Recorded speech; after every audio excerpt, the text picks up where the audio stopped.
Tata power भी बताया था। टाटा पावर का आप खरीदारी का रेट बता सकते हैं, किस पे आपने खरीदारी की है? 419। जी बिल्कुल। तो अक्षय जी आपसे पूछूंगा, 419 पे इनकी खरीदारी है, करेंटली वहां पर ही ट्रेड करता हुआ नजर आ रहा है। पिछले 2 हफ्ते में देखें तो टाटा पावर ने एक अच्छा पुल बैक दिया था, लेकिन आज हम देख रहे हैं कि काफी एक स्ट्रॉन्ग नीचे की तरफ गिरता हुआ नजर आ रहा है। यहाँ पर क्या राय बन रही है? जी, टाटा पावर में वीकली प्राइस स्ट्रक्चर देखूं तो एक टाइम करेक्शन चल रहा है, क्योंकि स्टॉक आप देखें तो गए शायद 2022-23 से एक तरफा चला था, तो एक टाइम करेक्शन वो फेज होता है जहां पे स्टॉक एक लंबे दायरे के लिए एक रेंज में सीमित रहता है। तो 400 जो है lower end of the band है, और ऊपरी तरफ करीबन 470 का रेजिस्टेंस है। एक टाइम करेक्शन है, चार्ट में कोई दिक्कत नहीं है, ब्रॉडर प्राइस स्ट्रक्चर अभी भी मजबूत है। बस आपको ये ट्रेड में काफी टाइम और देना पड़ेगा, क्योंकि ये टाइम करेक्शन शायद और 1.5-2 महीना चल सकता है। तो बने रहने की राय रखूंगा। आप निवेशक हो तो थोड़ा शॉर्ट टू मीडियम टर्म थोड़ा सा पेन रह सकता है स्टॉक में, बट ओवरऑल अगर लॉन्ग टर्म टारगेट का प्रोजेक्शन करूं तो 510 से 525 का टारगेट है। स्टॉप लॉस अगर आप ये ट्रेड में रखना चाहे तो वो करीबन बनेगा 370 का। तो होल्ड कीजिए, थोड़ा निवेश करने की राय रहेगी इसमें। और टाइम होराइजन शायद आपका 6 महीने के ऊपर एक्सटेंड हो सकता है टाटा पावर में, फॉर द टारगेट्स जो मैंने अभी मेंशन कर रहे हैं। ठीक है, तो ये है सलाह टाटा पावर पर आपके लिए। समय अगले दर्शक के साथ जुड़ जाते हैं, तो हमारे साथ अनिल जी शामिल है। अनिल जी गुड मॉर्निंग, बताइए। Morning morning. अच्छा, मेरे पास आईओसी के 10,000 शेयर्स है, जी 165 पे लिए हुए, और कोल इंडिया के 1200 शेयर्स है, 493 पे लिए मैंने, और जी टाटा पावर के 3,700 शेयर है जो 419 पे लिए, 419 पे लिए थे। आप जरा बताएंगे, स्पेशली मेरे को कोल इंडिया का थोड़ा कंसर्न हो रहा है कि क्योंकि मैं लॉन्ग टर्म के होल्ड कर सकता हूँ, उस पर कोई प्रॉब्लम नहीं है। ठीक है, तीनों ही शेयरों में आप लॉन्ग टर्म होल्ड कर सकते हैं। जी जी। ठीक है। ठीक है। अक्षय जी आपके पास आना चाहूँगा।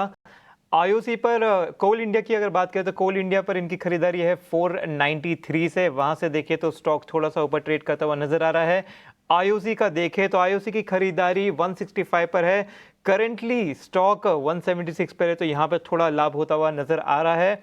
आरईसी पर भी इनकी खरीदारी है 538 के लेवल से, वहां पर भी देखें तो यहाँ पे ज़्यादा अच्छा गेन होता हुआ नजर आ रहा है। वहां से देखा जाए तो कम से कम कुछ 15% का अपमूव ऑलरेडी स्टॉक दे चुका है।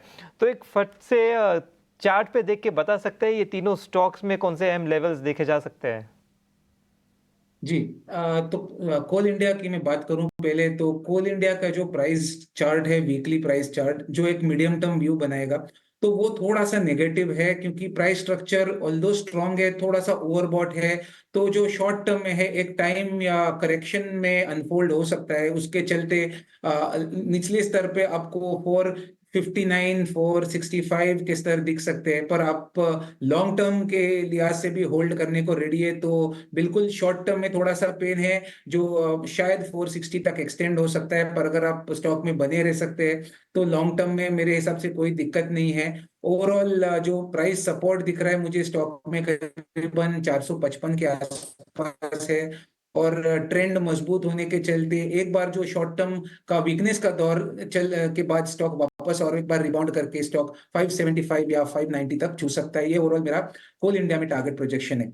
अभी आप बात करें आईओसी की, तो आईओसी में जो है रिसेंटली थोड़ा सा ऑयल मार्केटिंग कंपनीज में एक बढ़त देखने को मिली थी, पर थोड़ा लॉन्गर टर्म प्राइस स्ट्रक्चर देखे तो एक बहुत ही अहम रेजिस्टेंस के आसपास अभी आके रुका है आईओसी, जो है 180 के आसपास। तो टेक्निकली अगर आपको यहाँ से कुछ मोमेंटम पिकअप होना है तो 180 का स्तर ब्रेकआउट होना बहुत जरूरी है। मेरे हिसाब से ये प्रोबेबिलिटी ब्रेकआउट का इमीडिएट में तो नहीं दिख पा रहा है, तो थोड़ा सा शॉर्ट टर्म में वापस इसमें भी एक प्रॉफिट बुकिंग या वीकनेस दिख सकता है। तो लॉन्ग टर्म का स्टॉक है वापस आईओसी, शॉर्ट टर्म में गिरावट में वापस 165 168 तक का स्टॉक गिर के कंसोलिडेट हो सकता है। लॉन्ग टर्म का नजरिया है आपका, मिनिमम 6 मंथ्स आपको स्टॉक में दे सकते हैं, तो रहेंगे। ओवरऑल 155 का सपोर्ट है जिसके नीचे आपका स्टॉप लॉस रहेगा।